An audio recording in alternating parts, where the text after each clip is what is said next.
El sol era un martillo de latón que golpeaba el yunque del desierto, y Nita sentía cada golpe en su cráneo. El mundo se había reducido a una paleta de ocres y rojos agrietados, una sed que era como un puñado de arena en su garganta y el zumbido persistente de las moscas que ya la reclamaban como suya. El recuerdo de los uniformes azules, los gritos y el olor a pólvora y sangre era una bruma febril, menos real que la roca afilada que se clavaba en su costado.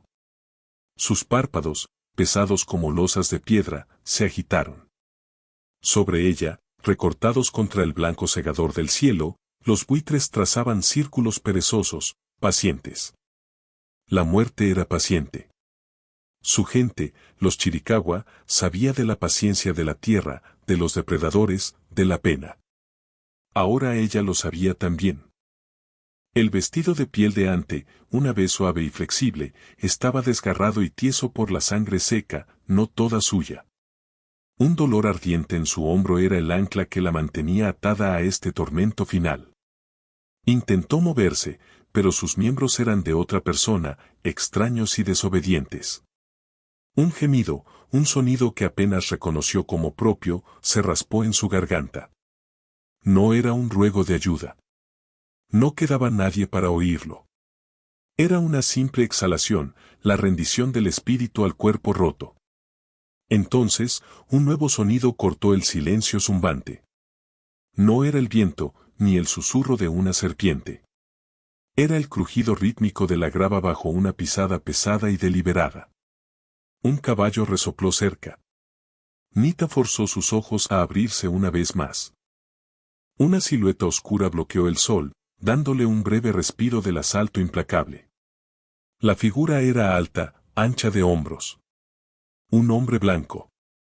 El miedo, frío y afilado, atravesó la neblina de su dolor. Su mano se movió instintivamente hacia su cadera, donde una vez colgó un cuchillo. Ahora no había nada más que tela rasgada y piel herida. El hombre se agachó, el ala de su sombrero polvoriento proyectando una sombra sobre su rostro. Tenía los ojos del color del cielo antes de una tormenta, grises y serios, y una barba que no lograba ocultar la dureza de su mandíbula. No dijo nada. Su mirada recorrió su cuerpo, deteniéndose en la herida de su hombro, en sus labios agrietados, en la desesperanza de sus ojos. Nita esperaba el desprecio, la crueldad que había aprendido a asociar con su especie. Esperaba que la dejara allí, o peor. En cambio, se quitó la cantimplora de la cadera. El sonido del agua chapoteando en su interior fue una tortura y una promesa. Desenroscó el tapón con manos callosas y acercó la cantimplora a su boca. El agua estaba tibia, con sabor a metal, y fue el néctar más dulce que jamás había probado. Bebió con avidez, derramando más de lo que tragaba, hasta que él la retiró suavemente. Despacio, dijo. Su voz era grave, un retumbar bajo, como piedras moviéndose en el lecho de un río seco. No era amable, pero tampoco era cruel. Era un hecho. Como el sol, como las rocas. Él rasgó una tira de su propia camisa, una tela de algodón sorprendentemente limpia bajo la capa de polvo del camino. La empapó con el resto del agua y comenzó a limpiar la suciedad y la sangre seca alrededor de su herida. Cada toque era metódico, impersonal, pero no rudo. Ella se estremeció, no de miedo, sino por el frío del agua sobre su piel febril. Él la observó por un momento, su expresión indescifrable. Luego, sin una palabra más, deslizó un brazo por debajo de sus rodillas y el otro por su espalda, y la levantó del suelo. Era fuerte. La levantó como si no pesara nada, un fardo de huesos rotos y sueños moribundos. El mundo se inclinó y se arremolinó mientras la acomodaba de lado sobre su caballo, delante de la silla de montar. Su cabeza descansaba contra la dura tela de sus vaqueros, el olor a sudor, cuero y polvo llenando sus sentidos. Era el olor de la vida, crudo y sin adornos. Mientras el caballo comenzaba a caminar, el movimiento rítmico la adormecía. Por encima del sonido de los cascos, escuchó a los buitres graznar, frustrados. El hombre no miró hacia atrás. Su mano se apoyó ligeramente en su espalda, un peso firme que la mantenía segura. Nita cerró los ojos, entregándose a la inconsciencia. No sabía si la estaba salvando o simplemente posponiendo lo inevitable, llevándola a una jaula en lugar de a una tumba. En el vasto y silencioso teatro del desierto, donde la vida y la muerte negociaban sus términos bajo un sol implacable, no había diferencia. La desesperación era la misma. Despertó en la penumbra. El aire olía a madera de pino, a humo frío y a algo más, una hierba medicinal cuyo aroma le era vagamente familiar. Estaba acostada en un catre estrecho, bajo una manta de lana áspera. El dolor en su hombro era ahora un latido sordo y contenido, no la quemazón afilada de antes. Se movió, y el leve crujido del colchón relleno de paja llenó el silencio de la pequeña cabaña. La habitación era austera, funcional. Una mesa de madera tosca, 2 sillas, una estufa de hierro en una esquina y estantes con latas y sacos de harina.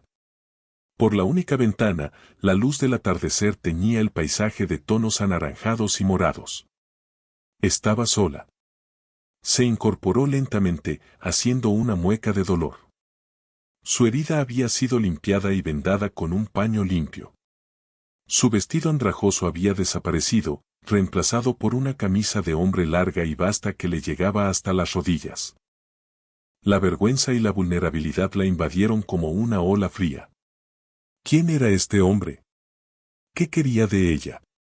Oyó el sonido de un hacha partiendo madera afuera, un golpe rítmico y seguro. Se arrastró hasta el borde del catre y miró por la ventana. Lo vio. El ranchero. Su espalda estaba vuelta hacia ella. Sin camisa, el sol poniente iluminaba los músculos de su espalda y hombros, tensándose y relajándose con cada golpe. Era una máquina de trabajo y eficiencia. Cada movimiento tenía un propósito. No había desperdicio. Era como observar a un puma, todo poder contenido y enfocado. Él se detuvo, dejó el hacha clavada en un tocón y se secó la frente con el antebrazo. Luego, como si sintiera su mirada, se giró lentamente. Sus ojos grises se encontraron con los de ella a través del cristal polvoriento. Por un instante, el mundo se detuvo. No había sorpresa en su rostro, solo un reconocimiento silencioso. Nita se apartó de la ventana, su corazón latiendo con fuerza contra sus costillas. Se sentía como un animal atrapado, observando al cazador. La puerta de la cabaña se abrió con un chirrido y él entró, agachándose ligeramente para pasar por el marco. Trajo consigo el olor a trabajo duro y al aire fresco del anochecer. En una mano llevaba un cuenco de madera humeante. Se detuvo a varios pasos del catre, manteniendo una distancia respetuosa. «Necesitas comer», dijo, su voz igual de grave que antes. Dejó el cuenco en la mesa y retrocedió, apoyándose contra la pared opuesta, cruzando los brazos sobre su pecho. El gesto la convirtió en dueña del espacio entre ellos. Él era el visitante en su propia casa. En el cuenco había un estofado espeso, con trozos de carne y verduras. El olor hizo que su estómago se quejara ruidosamente. A pesar de su miedo y su orgullo, el hambre era una fuerza primordial. Vacilante, tomó el cuenco. La cuchara de madera se sentía extraña en su mano. Comió en silencio, sin levantar la vista, consciente de su mirada constante. No era una mirada lasciva ni amenazante. Era observadora, evaluadora. Como si estuviera tratando de resolver un acertijo. Cuando terminó, dejó el cuenco vacío sobre la pequeña mesa junto al catre. El silencio se estiró entre ellos, tenso y lleno de preguntas no formuladas. Él era su salvador y su captor. Ella era su prisionera y su paciente. Cada uno era un misterio para el otro, un representante de un mundo hostil. ¿Por qué?, susurró ella, su propia voz sonando extraña después de tanto silencio. Era la única pregunta que importaba. Él no fingió no entender. Se tomó su tiempo para responder, sus ojos grises fijos en la oscuridad que se acumulaba fuera de la ventana. Nadie merece morir así, dijo finalmente. No abandonado a los buitres. La simplicidad de su respuesta la desarmó. No había justicia, ni piedad, ni ideología en sus palabras. Solo un principio fundamental, tan sólido como la roca sobre la que estaba construida la cabaña. No era una respuesta completa, pero era un comienzo. Él recogió el cuenco vacío. Descansa. La herida necesita tiempo. Se giró para irse. Mi nombre es Elías, dijo por encima del hombro, antes de salir y cerrar la puerta suavemente detrás de él. Lo dejó solo con su nombre. Elías. Nita se recostó, el nombre resonando en el silencio. No era el nombre de un monstruo. Era solo un nombre. Afuera, escuchó el sonido de él desenrollando su petate en el porche. Estaba durmiendo afuera, dejándole la seguridad y la privacidad de la cabaña. El gesto era más elocuente que cualquier palabra. Por primera vez en días, el frío nudo de miedo en su estómago se aflojó, aunque fuera solo un poco. En esta tierra implacable, había encontrado el más improbable de los santuarios, la casa de un extraño silencioso que creía que nadie merecía morir solo. Los días se fundieron en una rutina silenciosa, marcada por el sol naciente y el canto de los coyotes al anochecer. Nita recuperaba sus fuerzas lentamente, su cuerpo tejiendo las fibras rotas de su ser bajo el techo de Elías. La confianza no era una puerta que se abría de golpe, sino una grieta en un muro de piedra que se ensanchaba con la lentitud de una raíz de árbol. Al principio, se limitaba al catre, observando. Observaba la forma en que él se movía por la cabaña por la mañana, preparando café, su eficiencia silenciosa. Observaba sus manos, grandes y callosas por el trabajo, pero sorprendentemente diestras cuando reparaba una correa de cuero o afilaba un cuchillo. Eran las manos que la habían levantado del polvo, que habían limpiado su herida. Un día, una tormenta de verano estalló con una furia repentina.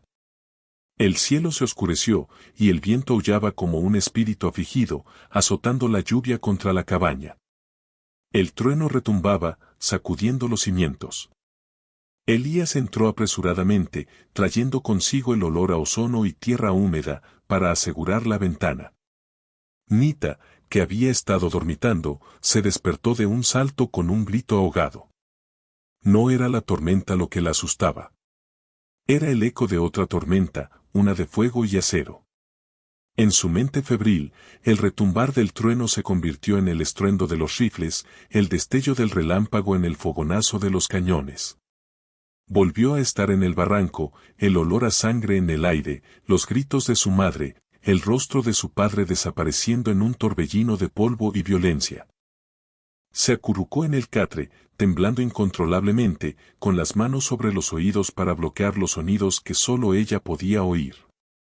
Elías se detuvo, su tarea a medio terminar.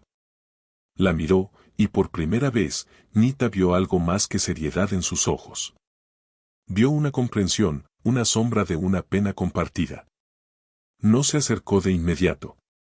En su lugar, se movió hacia la estufa y avivó las brasas, añadiendo un par de leños.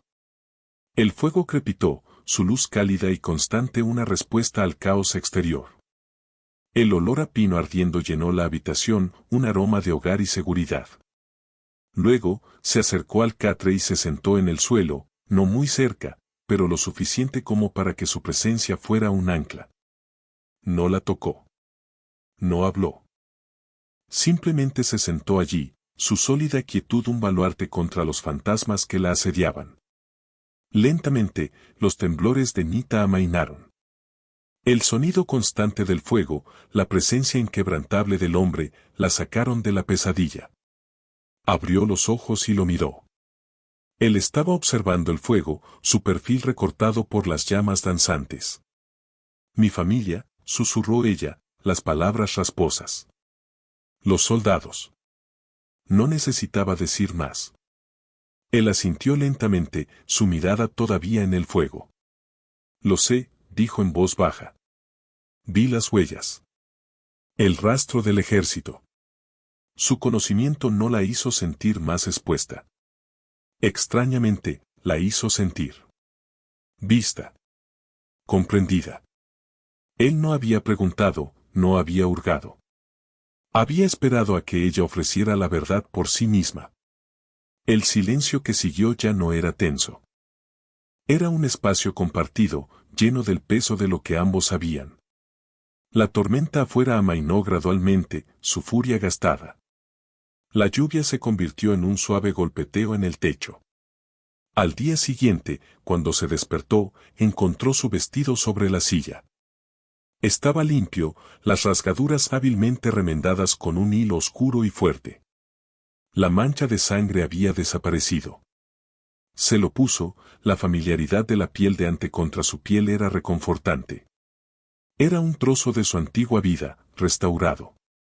Salió de la cabaña por primera vez.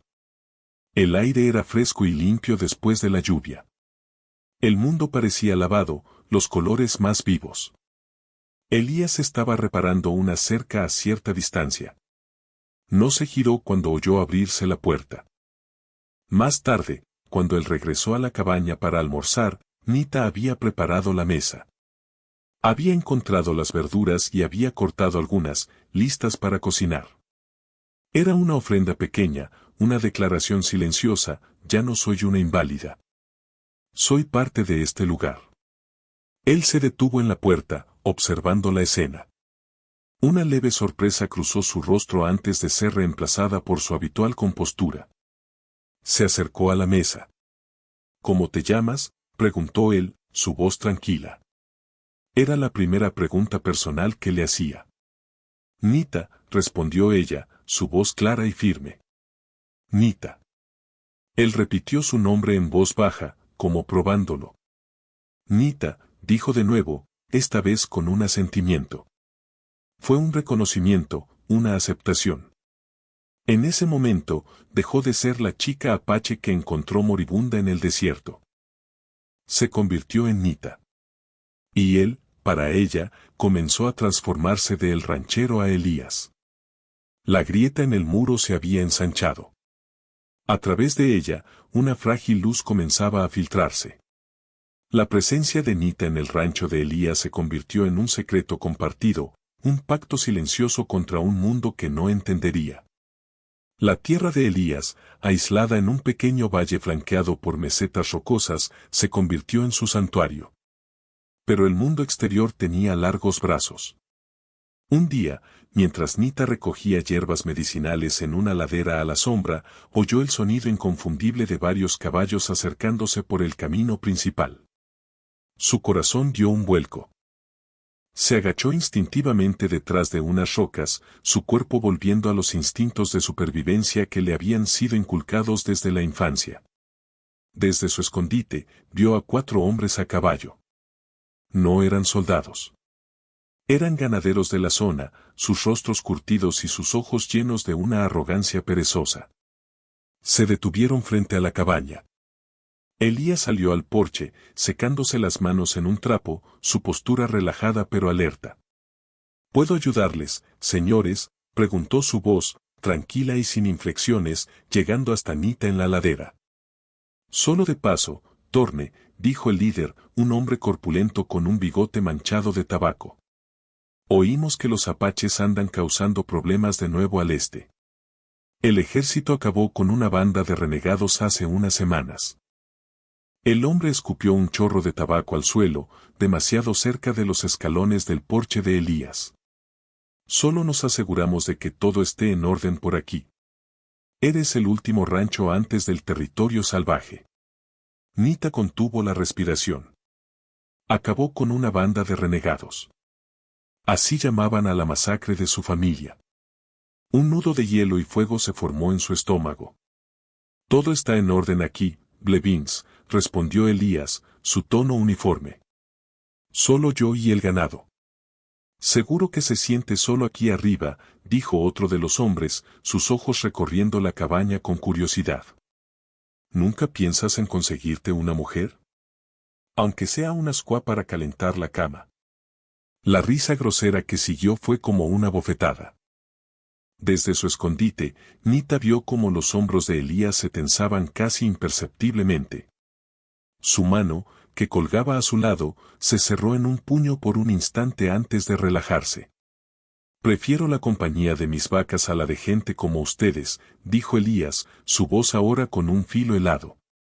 Si ya han terminado de asegurarse de que todo está en orden, tengo trabajo que hacer. Hubo un momento de silencio tenso. Blevins miró a Elías, su sonrisa burlona vacilando ante la fría hostilidad. Elías no se movió, una figura sólida e inquebrantable en su porche. Finalmente, Blevins se encogió de hombros. Como quieras, Thorne. Pero si ves a algún piel roja merodeando, ya sabes qué hacer.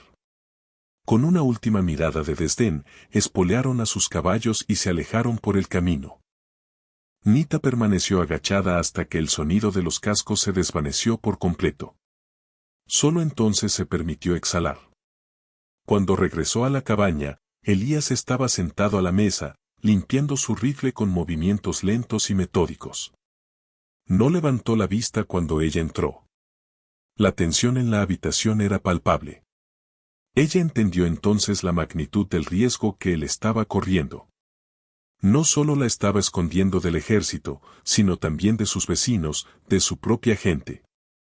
La estaba protegiendo de un mundo que la veía como algo menos que humana, como un problema a ser acabado. Se acercó y puso sobre la mesa el manojo de hierbas que había recogido. Él detuvo su trabajo y las miró. Esta, dijo ella, señalando una planta de hojas plateadas, detiene el sangrado. Y esta, señaló una flor amarilla, ayuda con la fiebre. No estaba segura de por qué se lo decía, pero sentía la necesidad de mostrarle que ella también tenía valor, que no era solo una carga. Que tenía conocimientos que podían protegerlos a ambos. Él levantó la vista, sus ojos grises encontrándose con los de ella. Bien, dijo simplemente. Pero en ese único monosílabo, Nita oyó un reconocimiento. El miedo que había sentido en la ladera comenzó a transformarse en otra cosa, una feroz determinación. El rancho de Elías ya no era solo su refugio, era su hogar. Y lo defendería. Aquella noche, no pudo dormir. Se levantó y fue a la ventana. La luna llena bañaba el valle con una luz fantasmal. Afuera, en el porche, la silueta de Elías estaba sentada en los escalones, vigilando la noche. No estaba dormido. Estaba de guardia. Velando por ella. Velando por su frágil paz. En ese momento, Nita comprendió que ya no estaba sola en su dolor. Su pena por la pérdida de su familia seguía siendo un océano profundo, pero ahora había una isla en medio de él. Una isla rocosa y solitaria llamada Elias Thorne. Y él, a su vez, ya no era solo un hombre solitario en un rancho aislado. Se había convertido, sin quererlo, en el guardián de una vida que su propio mundo había intentado extinguir.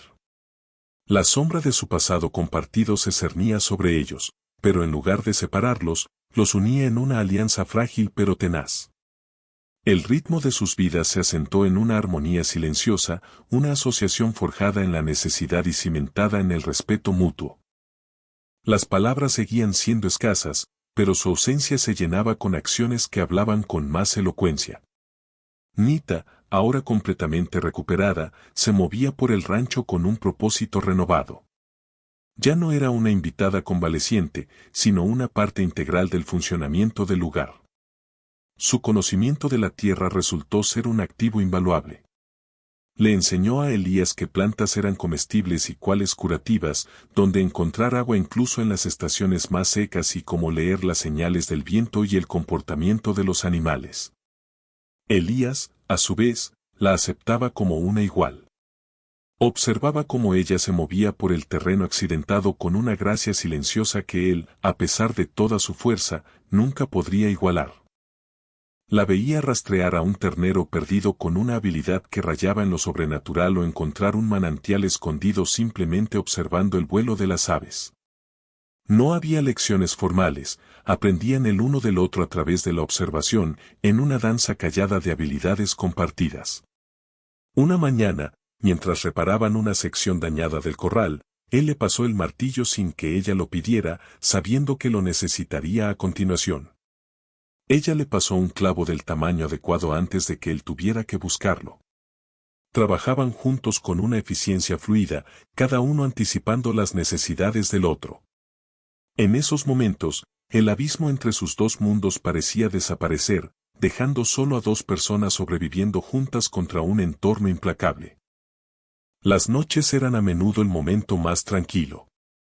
Después de la cena, se sentaban en el porche, Nita en los escalones y Elías en su silla mecedora, observando cómo el cielo se teñía de púrpura y añil y las estrellas comenzaban a aparecer una a una.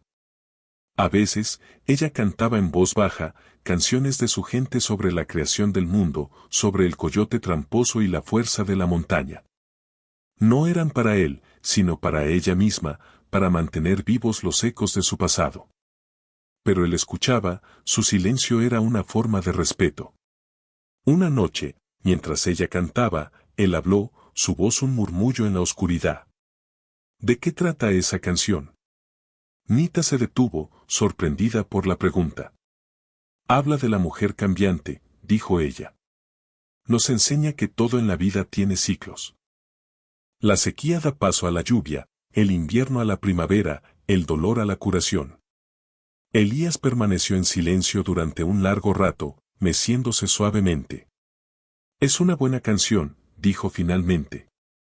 La sencillez de su comentario contenía un mundo de significado. No la juzgó, no la exotizó. Simplemente aceptó la belleza y la sabiduría de sus palabras. Fue en esos pequeños momentos que su vínculo se profundizó. Cuando él encontró una pluma de águila en una de sus rondas y se la dejó en la mesa sin decir una palabra, sabiendo el significado que tenía para ella. O cuando ella remendó su chaqueta de trabajo favorita, reforzando las costuras con un patrón de puntadas que era a la vez fuerte y sutilmente hermoso. Un día, mientras pastoreaban una pequeña manada de ganado en los pastos altos, uno de los novillos se asustó y se precipitó hacia un barranco. Elías espoleó a su caballo para cortarle el paso, pero el terreno era traicionero. El caballo de Elías tropezó con una roca suelta, lanzándolo violentamente al suelo. Nita vio cómo sucedía con el corazón en la garganta. Elías quedó tendido, aturdido, mientras el novillo seguía avanzando. Sin dudarlo, Nita guió a su propio caballo, un mustán ágil que había ayudado a domar, por una senda estrecha y peligrosa por la ladera del barranco. Se interpuso entre el novillo y el borde del precipicio, gritando y agitando los brazos hasta que el animal, confundido y asustado, cambió de dirección y se alejó del peligro. Luego, corrió hacia Elías.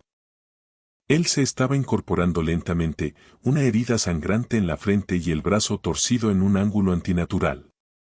¿Estás bien?, preguntó ella, su voz llena de una preocupación que la sorprendió a sí misma.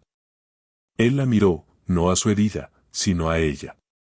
Vio la preocupación genuina en sus ojos oscuros, la forma en que su cuerpo se había interpuesto entre él y el peligro. Me has salvado, dijo él, su voz ronca por el dolor y la sorpresa. Nos salvamos el uno al otro, respondió ella, ayudándolo a ponerse en pie. Apoyado en ella, cojeando, regresaron lentamente a la cabaña. Esa noche, mientras ella le entablillaba el brazo y le limpiaba la herida de la frente con una ternura que ninguno de los dos reconoció en voz alta, algo cambió fundamentalmente entre ellos. La dinámica de salvador y salvado se había disuelto por completo. Eran socios. Eran un equipo. En el corazón solitario de esa tierra salvaje, habían construido algo más que un refugio. Habían comenzado a construir un hogar, uno basado no en palabras de afecto, sino en la inquebrantable verdad de las acciones compartidas y la confianza ganada a pulso. La paz que habían labrado era tan frágil como una capa de hielo sobre un río profundo. Sabían que el mundo exterior no los olvidaría para siempre. La inevitable confrontación llegó en una tarde bochornosa de finales de verano, anunciada por una nube de polvo en el horizonte. Nita la vio primero desde la ladera donde vigilaba al ganado. No era la nube de una carreta solitaria o de un puñado de vaqueros. Era ordenada, disciplinada. Era el ejército. Su sangre se heló. Corrió hacia la cabaña, su corazón martilleando contra sus costillas. «Vienen», gritó al entrar, su voz tensa. «Soldados». Elías, que estaba reparando una herramienta, no mostró pánico. Su rostro se endureció, sus ojos grises volviéndose fríos y calculadores. «Dentro», ordenó, su voz cortante. «En el almacén del suelo. No hagas ni un sonido». Señaló una trampilla que habían preparado para tal contingencia, oculta bajo una alfombra de piel de oso. Nita vaciló, odiando la idea de esconderse como un animal asustado. «Lucharé contigo», dijo con fiereza. «No», respondió él, su mirada inflexible. «Tu lucha es sobrevivir. Si me pasa algo, coge el caballo Bayo y cabalga hacia las montañas Dragón. No te detengas». Le puso una mano en el hombro, un contacto breve pero cargado de urgencia. «Hazlo, Nita. Por favor». La súplica en su voz la convenció más que la orden. Asintió, tragándose su orgullo, y se deslizó en el estrecho y oscuro espacio bajo el suelo. Elías volvió a colocar la alfombra y la silla sobre ella justo cuando el sonido de los cascos llegaba al patio. Nita se acurrucó en la oscuridad, el olor a tierra y a patatas llenando sus fosas nasales. A través de las rendijas de las tablas del suelo, podía oír las voces y ver fragmentos de botas polvorientas. «Buenas tardes, ranchero», dijo una voz autoritaria, teñida de un desprecio apenas velado. «Capitán Valerius, cuarto de caballería. Estamos en una misión de limpieza. Buscando rezagados de la banda de Chiricahuas que neutralizamos el mes pasado». Nita cerró los ojos, la palabra neutralizamos apuñalándola de nuevo. «Capitán», respondió la voz tranquila de Elías. «Está un poco lejos de su ruta, ¿no cree? Tenemos informes de actividad hostil en esta área. Unos vaqueros mencionaron que usted parecía poco cooperativo», dijo Valerius. «Mi cooperación se extiende a la ley, no a los chismes de borrachos», replicó Elías, su tono peligrosamente tranquilo. Hubo una pausa. Nita podía imaginar la escena de arriba, Elías, de pie en su porche, una montaña de hombre desafiando al poder del gobierno de los Estados Unidos. Valerius, probablemente más pequeño, pero inflado con la arrogancia de su uniforme. «Registraremos el lugar», declaró Valerius. «Es nuestro deber». «No tiene una orden judicial», dijo Elías.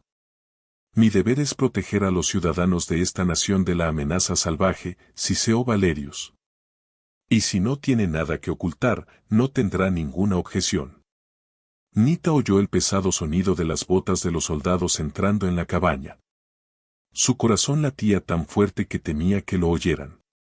Oyó cómo abrían los armarios, cómo golpeaban las paredes. Uno de los soldados caminó directamente sobre la trampilla, y Nita contuvo la respiración, el polvo cayendo sobre su cara. El hombre se detuvo. Nita vio sus botas inmóviles. El tiempo se detuvo. «¿Qué es esto, capitán?», dijo el soldado. Nita sintió que el mundo se derrumbaba. Oyó a Valerius acercarse. «Solo un viejo avalorio», dijo Elías con calma. «Quizás se le cayó a uno de los hombres de Blevins. Son conocidos por sus gustos exóticos». Desde su escondite, Nita no podía ver lo que habían encontrado, pero sabía lo que debía ser, una de las cuentas de su viejo vestido, que debió de caerse y rodar bajo un mueble. Era una sentencia de muerte. «No mienta, Torne», dijo Valerius, su voz ahora un gruñido bajo y triunfante. «Esto es trabajo de apaches. Lo sé. Huelo su hedor en este lugar». «¿Dónde está?». El silencio se prolongó. Nita rezó a los espíritus de sus antepasados, no por su propia vida, sino por la de Elías. Sabía que él no la entregaría. «No hay nadie aquí más que yo», dijo Elías, su voz era el sonido del granito. «Sargento. Ponga este lugar patas arriba». «Encuéntrenla», ladró Valerius. Se oyeron más ruidos de búsqueda, más violentos esta vez. Muebles volcados, sacos rajados. Nita se preparó. Si la encontraban, no la tomarían viva. Aferró la pequeña navaja que Elías le había dado. Era poco, pero era algo. Entonces, la búsqueda se detuvo. No hay nada, capitán, informó el sargento. El lugar está limpio. Imposible, murmuró Valerius, su frustración palpable. Se acercó a Elías. Nita pudo oír su respiración pesada. Sé que está aquí, Thorne. O ha estado aquí. Cuando la encuentre, y la encontraré, volveré por usted. Obstaculizar al ejército de los Estados Unidos es traición. Recuérdelo. Oyó el tintineo de las espuelas cuando Valerius se giró y salió. Los soldados lo siguieron. Nita esperó, sin atreverse a moverse, hasta que el sonido de los caballos se desvaneció por completo. La trampilla se abrió, inundando su escondite con luz. Elías la miró, su rostro era una máscara sombría. La cabaña estaba destrozada. Se ha ido, dijo él. Por ahora. Nita salió, temblando, no de miedo, sino de rabia. La invasión, la profanación de su hogar, había encendido un fuego en su interior. Miró a Elías, vio la determinación en sus ojos, y supo que el tiempo de esconderse había terminado. La guerra había llegado a su puerta. El aire en la cabaña destrozada era espeso con la secuela de la violación. Sacos de harina rajados cubrían el suelo como una nevada sucia, los muebles estaban volcados y los pocos objetos personales de Elías esparcidos con cruel indiferencia. Pero el desorden físico era secundario a la profanación espiritual. El santuario había sido invadido. La paz, rota. Elías se quedó de pie en medio del caos, su rostro impasible, pero Nita vio la tormenta en sus ojos. No era miedo. Era una ira fría y contenida, la ira de un hombre cuya línea había sido cruzada irrevocablemente. Volverá, dijo Nita, su voz tranquila pero firme. No era una pregunta. Sí, respondió Elías, su mirada recorriendo la destrucción. Pero esta vez estaremos listos. Esas palabras fueron una declaración. No de guerra en el sentido de una ofensiva, sino de una defensa hasta la muerte. Era la negativa a someterse, la elección de la dignidad sobre la sumisión. El rancho aislado ya no era un escondite, se había convertido en una fortaleza. La dinámica entre ellos cambió de nuevo. La alianza silenciosa se convirtió en un consejo de guerra. Elías ya no era solo su protector, era su comandante. Y ella ya no era solo la superviviente, era su soldado, su estratega. La vulnerabilidad que una vez la había definido había sido quemada, dejando atrás un núcleo de acero. Comenzaron a trabajar, no para limpiar, sino para fortificar. Elías sacó tablas pesadas y reforzó la puerta y las contraventanas. Nita, usando su conocimiento de la tierra, encontró los mejores puntos de vigilancia en las crestas circundantes y creó rutas de escape ocultas a través de los barrancos. Valerius vendrá desde el sur, por el camino principal, dijo ella una noche, mientras estudiaban un mapa tosco que Elías había dibujado en el polvo del suelo con un palo. Es arrogante. Querrá una demostración de fuerza, no un ataque furtivo. Elías asintió, su mirada fija en el dibujo. Dividirá a sus hombres. Un grupo para un asalto frontal, otro para flanquear por el este, donde el terreno es más fácil. El oeste es nuestra ventaja, continuó Nita, señalando las escarpadas paredes del cañón. Creen que es intransitable. Pero hay un sendero de cabras. Estrecho. Peligroso. Un solo hombre puede retener a un pelotón allí. Su mente, entrenada en las tácticas de guerrilla de su pueblo, veía el paisaje no como un obstáculo, sino como un arma. Elías la miró, una nueva apreciación en sus ojos. Estaba viendo a la guerrera que su pueblo había criado, la mujer cuya supervivencia no había sido una casualidad, sino el resultado de una fuerza y una inteligencia inmensas. Ese será tu puesto, decidió él. Te conocen como una víctima, una fugitiva. No esperarán que luches. Usaremos eso. La confianza que depositó en ella fue más poderosa que cualquier arma. Le estaba confiando no solo su vida, sino la defensa de todo lo que habían construido. Pasaron los días siguientes preparándose. Elías le enseñó a manejar un rifle Winchester, complementando su ya experta habilidad con el arco y el cuchillo. Ella se sorprendió de lo rápido que aprendió, el peso familiar del arma en sus manos, la sensación del retroceso contra su hombro. Él observó con aprobación silenciosa mientras ella acertaba a una lata a 100 pasos. Dispara con moderación, le instruyó. Haz que cada bala cuente. Tu objetivo no es matar a todos, sino desmoralizarlos. Hacerles creer que están atacando a una fuerza mayor de la que esperaban. Mientras trabajaban, compartieron más de su pasado. Él le habló de la guerra, no la guerra contra su pueblo, sino la otra, la guerra civil, donde había luchado por una unión en la que ya no creía. Le habló del horror, de la pérdida de la fe en los hombres y sus causas, de por qué había venido a este rincón olvidado del mundo a buscar el silencio. Nita, a su vez, le habló de su gente, no de su muerte, sino de su vida. De las historias contadas alrededor del fuego, del significado de las estrellas, de la conexión espiritual con la tierra que ahora defendían.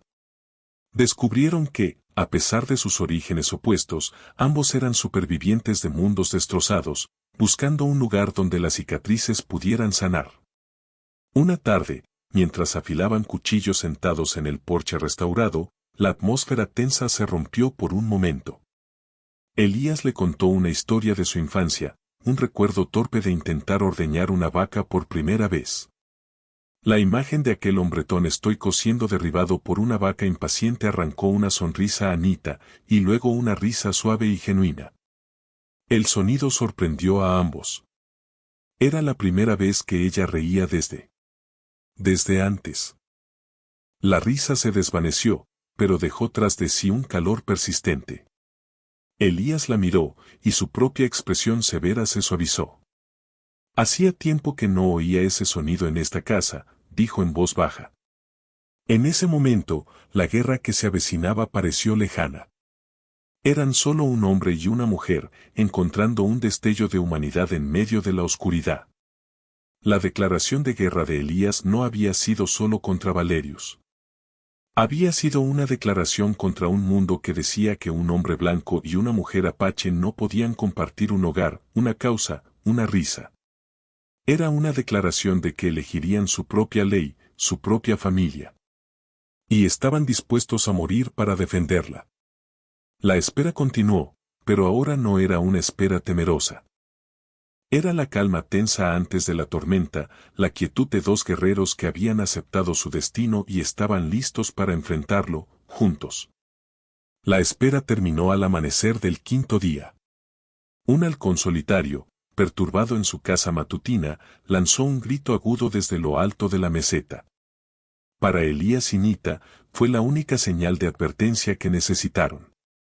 Elías, que ya estaba despierto, asintió sombríamente desde el porche. Nita, desde su puesto de observación en la cresta oeste, vio la columna de polvo mucho antes de que se distinguieran las figuras. Eran 12 jinetes, moviéndose con la confianza de los depredadores que se acercan a una presa acorralada. Todo se desarrolló como Nita había predicho. El capitán Valerius, arrogante en su uniforme azul, dividió a sus hombres. Envió a 8 de ellos por el camino principal hacia la cabaña, mientras que un destacamento de 4 comenzó a rodear por el este, buscando un punto débil en el flanco. Valerius se quedó atrás con la retaguardia, observando, seguro de una victoria rápida y fácil. Desde la cabaña, el primer disparo resonó en el valle silencioso. Fue el rifle de Elías. No apuntó a un hombre, sino al suelo, justo delante del caballo del líder, levantando una nube de polvo y haciendo que el animal se encabritara. Fue un disparo de desafío, una advertencia. «Ríndete, Torne», gritó la voz de Valerius a través de la distancia. Entrega a la salvaje y puede que vivas para ver un juicio. La respuesta fue otro disparo, esta vez astillando el poste de la cerca cerca de donde se había detenido el grupo de asalto. El mensaje era claro. No habría rendición. Los soldados se desplegaron, usando las rocas y la escasa vegetación como cobertura, y comenzaron a devolver el fuego. El aire se llenó del agudo crujido de los rifles, el sonido de las balas silbando o golpeando la madera de la cabaña. Elías respondía con parsimonia, moviéndose de una ventana a otra, creando la ilusión de más de un tirador. Su disciplina era férrea, cada disparo cuidadosamente apuntado para suprimir, para inmovilizar, no necesariamente para matar. Mientras tanto, en la cresta oeste, Nita esperaba. Vio al grupo de flanqueo moverse lentamente por el terreno más abierto del este, completamente ajenos a la amenaza que se cernía sobre ellos desde la dirección opuesta. Había preparado su posición con esmero. Tenía su arco, una docena de flechas con punta de obsidiana y el rifle Winchester que Elías le había confiado. Esperó hasta que el grupo de asalto principal estuviera completamente comprometido con el ataque a la cabaña.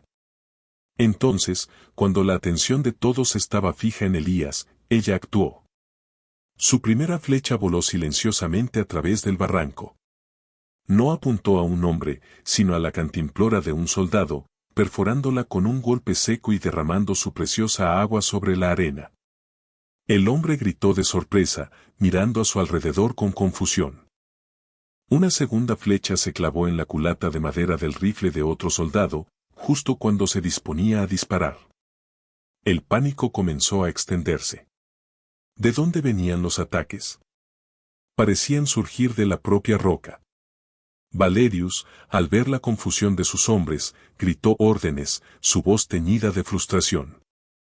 Fue entonces cuando Nita usó el rifle. Apuntó con cuidado, no a un hombre, sino a una roca precaria que había identificado días antes, situada justo encima de la posición del grupo de flanqueo del este.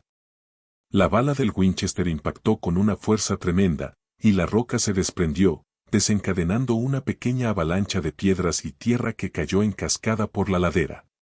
No hirió a nadie gravemente, pero los soldados se dispersaron gritando, sus caballos relinchando de pánico. El ataque por el flanco se había desintegrado.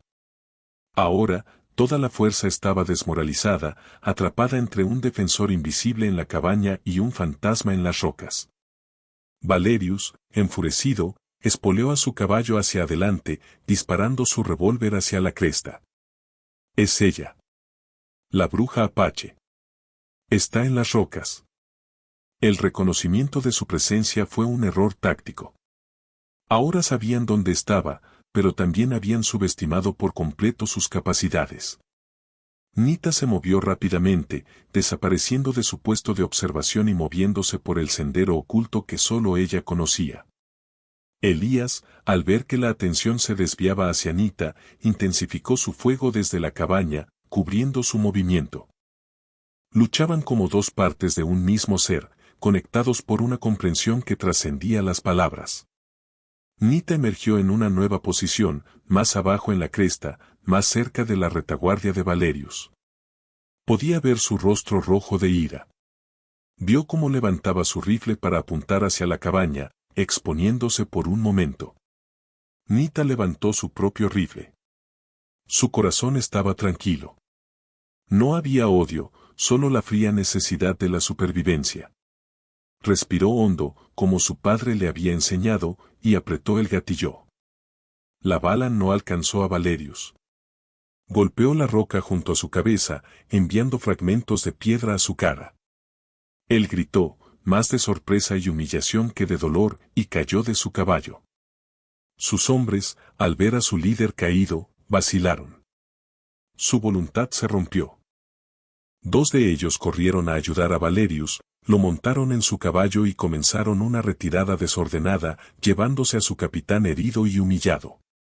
No era una victoria total, pero era una victoria. Habían mantenido su posición. Habían hecho retroceder a la oscuridad. El silencio descendió sobre el valle, roto solo por el eco de los disparos y el olor a pólvora en el aire. Nita permaneció en su puesto, vigilando hasta que el último soldado desapareció en el horizonte. Solo entonces se permitió un único y tembloroso aliento de alivio. Habían sobrevivido. El sol comenzó a ponerse, tiñendo de sangre y oro las nubes de polvo que aún flotaban en el valle. El silencio que siguió a la batalla era profundo, casi sagrado. Elías salió de la cabaña, el rifle todavía en su mano, y escudriñó el campo de batalla improvisado. No había cuerpos, solo los rastros de una retirada apresurada, casquillos de bala de latón brillando al sol poniente, una cantimplora abandonada, huellas de botas revueltas en el polvo. La puerta de la cabaña estaba astillada, las paredes marcadas con las cicatrices de las balas. Era un testamento de la furia que habían enfrentado y sobrevivido. Nita descendió de la cresta, moviéndose con un agotamiento que era tanto físico como espiritual. Cuando llegó al patio, sus ojos se encontraron con los de Elías. No necesitaron palabras para compartir el alivio, el coste y la sombría victoria de ese día. Él se acercó a ella, y su mirada recorrió su rostro, buscando cualquier signo de herida. ¿Estás bien?, preguntó, su voz ronca. Estoy bien, respondió ella. Su propia mirada recorrió la herida en su frente, ahora reabierta y sangrando ligeramente, el cansancio grabado en las líneas de su rostro. En ese momento, dejaron de ser el ranchero y la apache. Eran simplemente Elías y Nita, dos supervivientes de pie en las ruinas de su hogar defendido. Elías se acercó y, con una gentileza que contradecía la dureza de sus manos, apartó un mechón de pelo de la cara de Nita. Su pulgar rozó su mejilla. Fue un contacto fugaz, pero cargado con todo el peso de lo que habían pasado juntos. Era un gesto de gratitud, de respeto, de una conexión forjada en el fuego. Entraron en la cabaña y comenzaron a evaluar los daños. Trabajaron en silencio, enderezando un mueble volcado, barriendo los cristales rotos. Cada acción era un paso hacia la recuperación de la normalidad, un acto de desafío contra la violencia que había intentado destruirlos.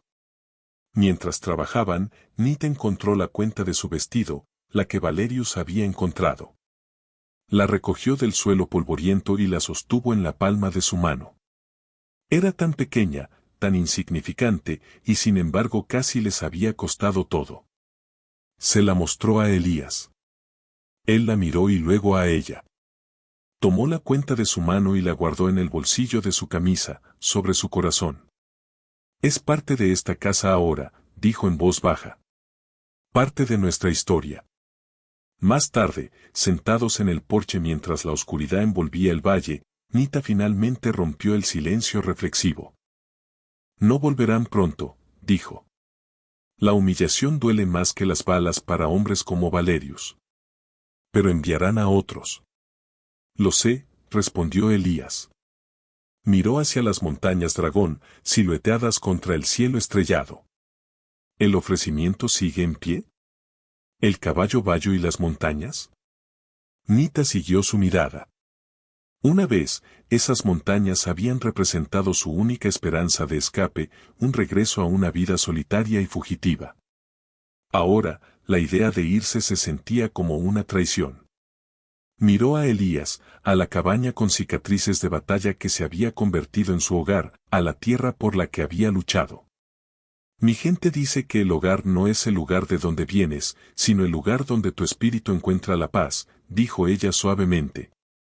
He sido una fugitiva durante mucho tiempo. No quiero correr más. Se volvió para mirarlo directamente, sus ojos oscuros reflejando la luz de las estrellas. Mi hogar está aquí. Si tú me aceptas. La vulnerabilidad en su voz era de un tipo diferente al que había mostrado cuando él la encontró. No era la vulnerabilidad de la debilidad, sino la del coraje. La fuerza de elegir un futuro incierto con alguien, en lugar de un futuro solitario y seguro. Elías se tomó un largo momento para responder. La mecedora se detuvo. Se inclinó hacia adelante, sus codos sobre las rodillas, y la miró con una intensidad que le robó el aliento. Nita, dijo, su voz era un murmullo profundo. Este lugar no era un hogar hasta que llegaste tú. Era solo un trozo de tierra. Tú le diste un alma. Se quedaron así, en el silencio compartido de la noche, el abismo entre sus mundos finalmente cerrado. No con un puente, sino llenándolo con respeto, sacrificio y una comprensión que no necesitaba traducción. Sabían que el futuro sería difícil. El mundo exterior no cambiaría su juicio. Pero ya no estaban solos contra él. Eran una fortaleza, no de madera y piedra, sino de dos espíritus que se habían negado a romperse y que, en el proceso, se habían encontrado el uno al otro. El rancho dañado, bajo el vasto e indiferente cielo, se había convertido en un reino de dos. Y por primera vez en mucho tiempo, para ambos, se sentía como el lugar más seguro del mundo.